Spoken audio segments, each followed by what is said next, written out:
Well, what a pleasure it is. Ian Anderson, welcome. Well, thanks very much. Nice to see you. It's good to have you back in town. Well, you are hearing us, and it's great to hear your voice. You do a lot of touring around the whole world, and it's got to be nice to come back to the Rialto Square Theater in Joliet.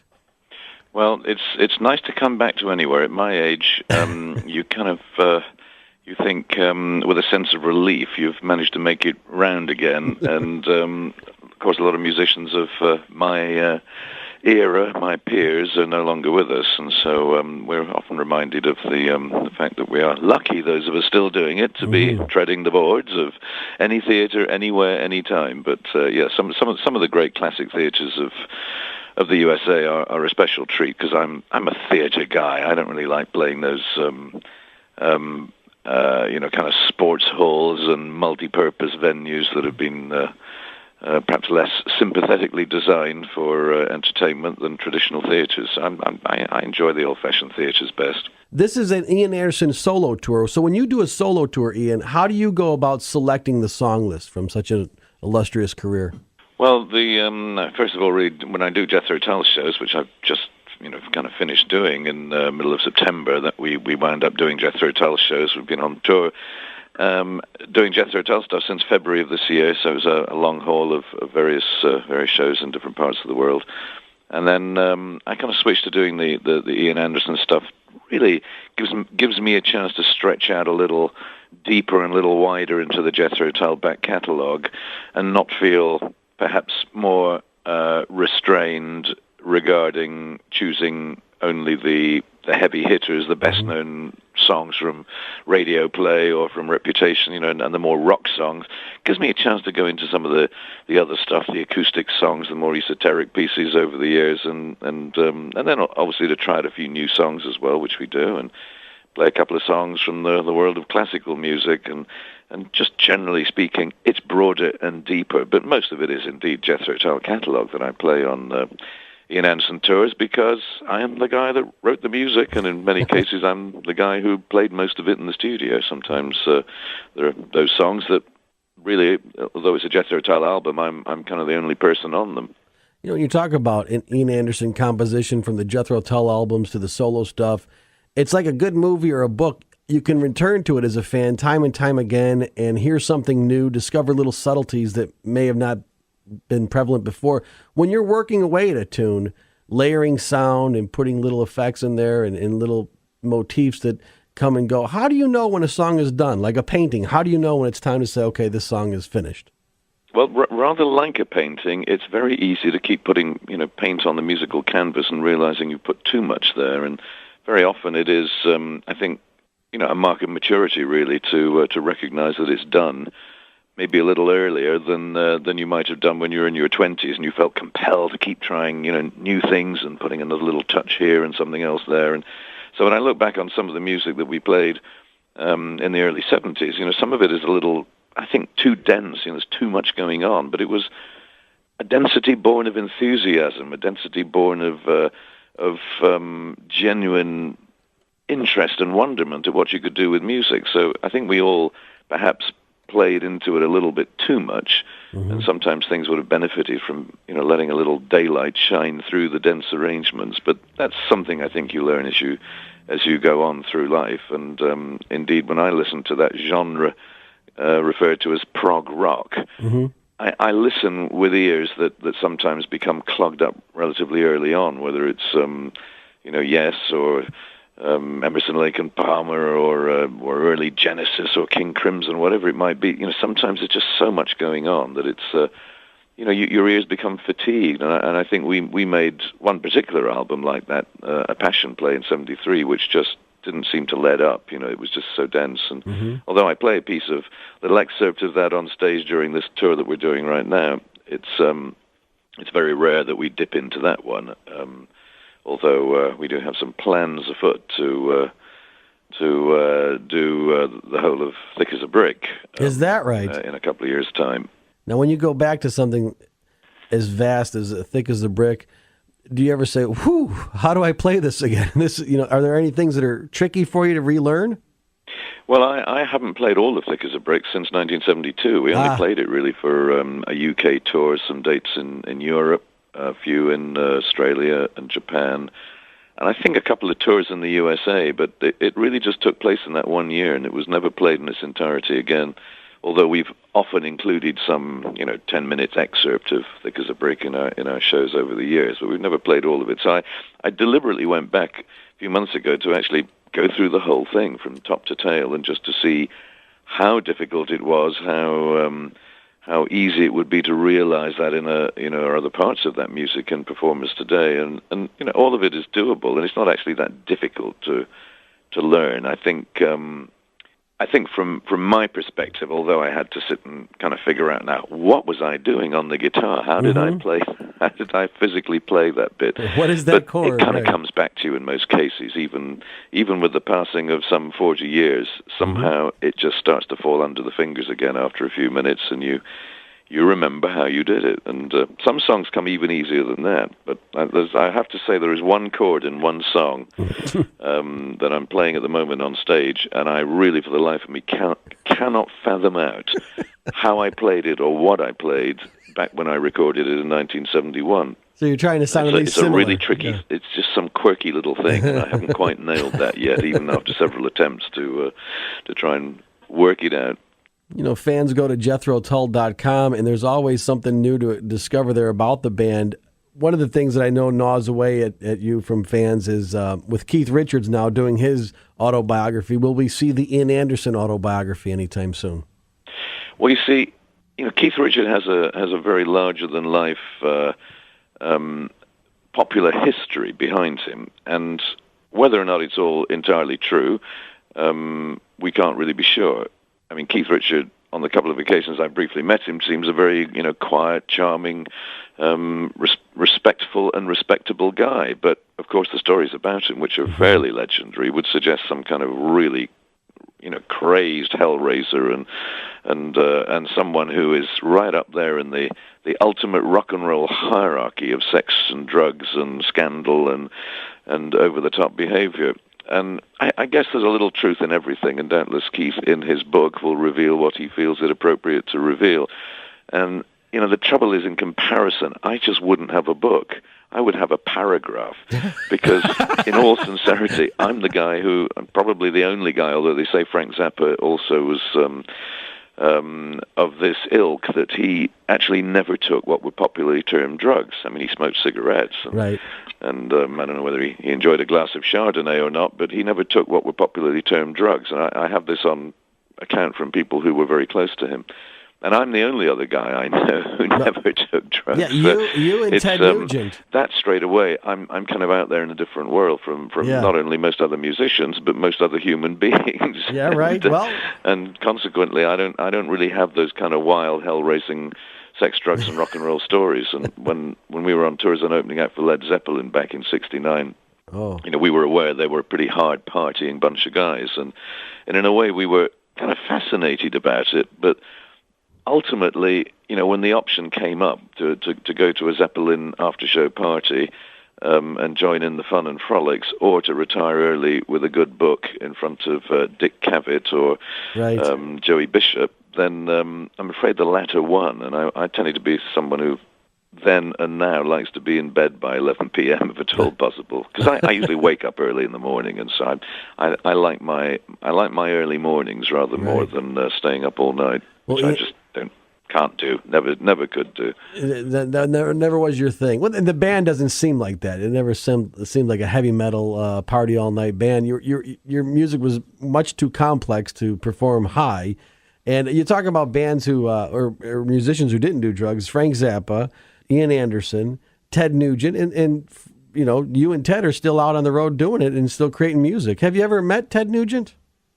I've spoken to him on the phone on some radio show, but no, I've come across Ted Nugent sort of just on that periphery of not quite.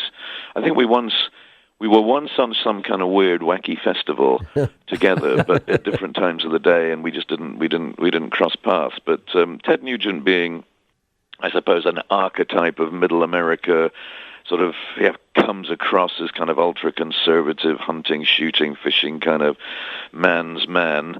he would. I guess he'd be the nice guy in the movie Deliverance.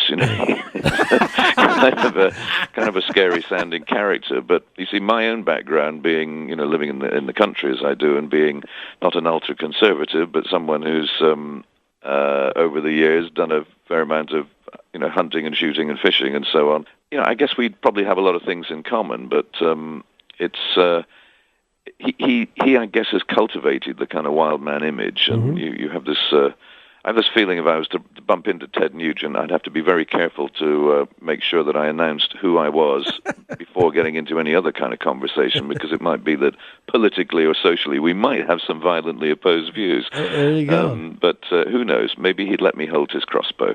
People need to discover more of Ian Anderson's current events takes, because you're always commenting on the news and the state of the world in a way that doesn't really lean left or right, just kind of normal, Well, in some areas it does lean left, and in other areas it leans right, and in most areas it's kind of somewhere down the middle. But, I, like everybody else, I have my views, and I choose not to use Twitter and MySpace and these other vehicles to rant and rave and create blogs and generally try and get attention through cyberspace graffiti, which I abhor. I think if you're going to express your views, you either do it privately and personally amongst friends or family, or maybe you over a beer in a neighborhood bar. But other than that, if you want to bring it into the public arena, I think you should do it in a more calm, considered, and perhaps more scholarly way. Bring it out with a sense of argument, and also to demonstrate that you can see two sides of the story. Because one thing that I've really learned from traveling around the world, meeting all kinds of people, playing to different people of different persuasions, different backgrounds, different cultures and religions and so on, is that, there are always two or even three sides to any argument. And Israel is a classic example. Having played in Israel a few weeks ago, that created some kind of fairly hostile reactions on the internet from people who felt I should be boycotting Israel. It also created some hostile reactions from people who were pro-Palestinian and were, feeling that maybe I was just there to play to a Jewish Israeli audience. And the truth is, yes, I was, because those are the folks who come to see us. Those are the folks who went to see Roger Waters when he played there, even though he, like I, took something of not exactly a political stance, but made our feelings clear as to why we were there and what we were doing. But the harsh reality is that you're playing to Jewish Israelis. And I don't agree with much of what the Israeli government continues to do, but nonetheless, to boycott the country is too simplistic reaction. And when I was there, I took the opportunity, as I intended to do a couple of years ago, to highlight and to do my concerts in aid of some charities that promote coexistence, primarily through children and education, bringing Arab and Jewish families together in an attempt, I suppose, to find through a future generation people who have got used to the idea that coexistence and mutual respect is the only solution for a problem that can never be solved by the gun, by the bomb, and by the kind of violently opposed reaction on the behalf of stereotypical individuals who just see a single point blank staring into the barrel of a gun solution. It can't work that way. And then the future is in the hands of the women and the children. It's not in the hands of those either those gory politicians or the predominantly male terrorists who are essentially football hooligans with a vaguely formed political purpose. You're right. So that's an example of the stuff that we encounter, and I guess you begin to realize that you have to do things in a gentle and careful way, and sometimes, like anybody, you'll put your foot in it. You'll say the wrong thing, or perhaps just put the wrong spin on something. But that comes with the territory. I'd rather be engaged with these things than just pretend they don't exist. Right. And a government doesn't represent the heart of its citizens. And artists understand that. No, well, in a democratic system, it ought to do. But of course, Right. again, it would be simplistic to believe that just because we vote for politician A, that he's going to do everything that we think he should do. Because politician A may have to still work with politician B and politician C to make the system of government work. And I think we'll see that in these midterm elections coming up. There's some harsh realities, and I'm sure what goes on behind the scenes is a little bit different to even the information that CNN or Fox or anybody else might get their hands on. There's obviously a lot of maneuvering and jostling goes on behind the scenes in Washington, just as it does in Westminster in London. And the world of politics, let alone international politics, is full of intrigue and and mystery and human Much failing. mystery. But Yes. out of it all, I guess we still have a system that we should be proud of, and think of all those countries that don't have democratic systems or fully functioning democracies who. And we can name, obviously, quite a few of them that we're very glad we don't live in. Amen. And we're talking with Ian Anderson. Now, your music has always been a marriage of varied styles, folk and blues and jazz and hard rock. And your lyrics have always been provocative and intelligent. Can you cite some literary influences that you may have had?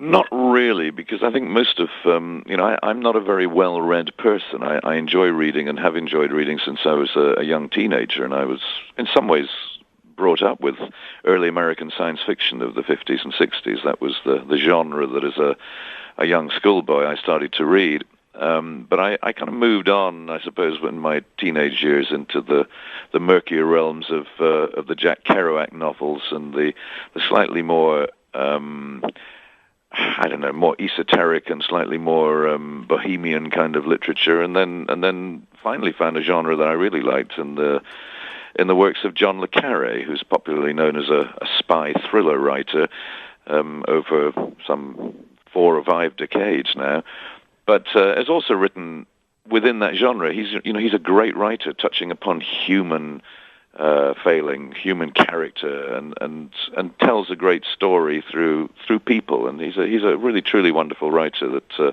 I continue to read and reread this. Even on this tour, I have the collected works of John le Carré on my electronic digital reader, and it's just great to have. I have an electronic book, which it's in some ways I like the feel of a real book, but the fact I can have this huge amount of material in a very small, lightweight space in my carry-on luggage and delve into it, whether it's the Holy Bible, whether it's the Quran, whether it's John le Carré, or whether it's some textbook on ecology or climate change, Right. It's all on there. Right? It's a bit like the reader's version of the iPod. You just have this huge amount of access to stuff. Yes. And I really like dipping in and out of that stuff whenever I'm in the mood to learn something. And if I can't find it on Google, it's probably on my electronic reader anyway. Right. Well, there's something nice about the tactile aspect of an album or a book, but the convenience wins out many times. It certainly does, and I think we have to accept that in this information-packed age, there are so many benefits that we've got used to that it's kind of easy to trash modern technology and say, oh, well, of course, we miss the days of vinyl or we miss the days of a good old-fashioned library book. But right. In reality, I think we should count ourselves blessed that we're part of the generation that all too easily takes for granted the amazing access that we have to people, facts, information, and even opinion. Right. If we're actually that interested in the opinion of others who tend to blog themselves into the ether. Yeah, everybody's got a point. Therein lies the catch. It's great to have that much information, and it's also a curse to have that much information because anybody can give it. I think one thing that we older folks don't realize is that our children are growing up with an easily acquired ability to sift out, and I think we fear for them rather more than we need. I was speaking to a couple of Israeli kids when I was there recently, and I was asking them. I mean, there were 15. One was an Arab Israeli, one was a Jewish Israeli, and they were schooling together. And I said, it must be really difficult for you when something like the the flotilla blockade happens, and suddenly in the world's press there's all this kind of anti-Israel sentiment flying around, and it must get very inflamed, and you're dealing with all of that on the internet, and your friends in Facebook and on MySpace, and it must be very volatile. You must be feeling very pressured under all that welter of opinion and information. And they said, well, not really. We're kids growing up, and this is all we've ever known. We've known the internet since we were tiny. We know there's bad stuff out there, but don't worry about us. We're okay. We can handle it. We know what to leave behind, to not read, to not look at, and the stuff that we do see, we accept that it's just people ranting and raving and getting a little bent out of shape, and don't worry about us, we're going to be okay. And I found that strangely reassuring as a man of 63, hearing it from a couple of 15-year-old girls in a notorious trouble spot of the world, that there was this sense of, hey, leave it in our hands, we're going to be okay, we are going to change the world. And I felt kind of good about that, and thought, we have to learn to trust our children, that they're not going to fall prey to hard porn and pedophile experiences just because they have access to the internet. Most of them are not that stupid. When you look out at the audience that discovers Jethro Tull, you have got to be amazed at how diverse the crowd is, from kids. My daughter, who I'm going to play something. I know this is self-indulgent, but I do want to play Leah singing Bungle in the Jungle. My daughter discovered your music early on, and it does resonate with all generations, and it's timeless. What about the bands today? Are they making music that's timeless? And I don't mean to put you on a spot, but what bands are doing it for you today? Well, I suppose I probably listen more to, not to rock music, but to music from different parts of the world, contemporary bands who blend traditional elements of folk music and their culture with contemporary ideas, lyrics, and instrumentation. So I'm kind of a little more world music oriented and less rock genre oriented. And that's kind of how I've been since I was a teenager. I've not really been that interested in mainstream pop and rock. It's just not been my thing over the years. So I don't really listen to it now, just as I didn't listen to it back in the days when I was first starting up. So I'm not an expert in who's who, but out of the contemporary bands that I listen to, there are many in Russia and in Israel and in India and in Scandinavia who I think are really quite commendable in bringing together traditional ideas and putting them in the context of today's music. I was just in Armenia a few weeks ago playing a concert there, and I had a couple of guests on the show who were part of a band that I wouldn't say they're the only Armenian rock band, but they certainly were one of those that had the musical skills and the subtlety in which they brought together elements of hard metal with folk music. And in fact, you can catch something about them on our website, and a link to some of their work. And the singer of that band, who's a young girl who's just had her first baby and got married and stuff, and it's just very hard to realize that she has this wealth of experience in her own folk culture, but this kind of yearning to express it through, I suppose, quite aggressive contemporary music. And that's something that I'm rather fond of, when people get those balances right and manage to bring those things together in the way that they do. When you look back at your own band's history, which Jethro Tull records do you find yourself revisiting the most, or do you?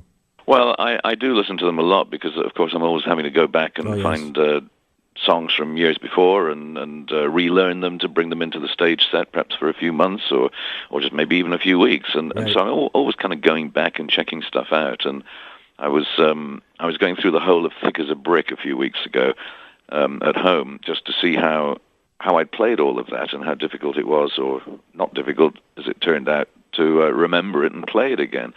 And so I do keep this familiarity with all of the work, but there are a few surprises in there. I have to sometimes scratch my head and think, wow, did I really play that 30 or 40 years ago?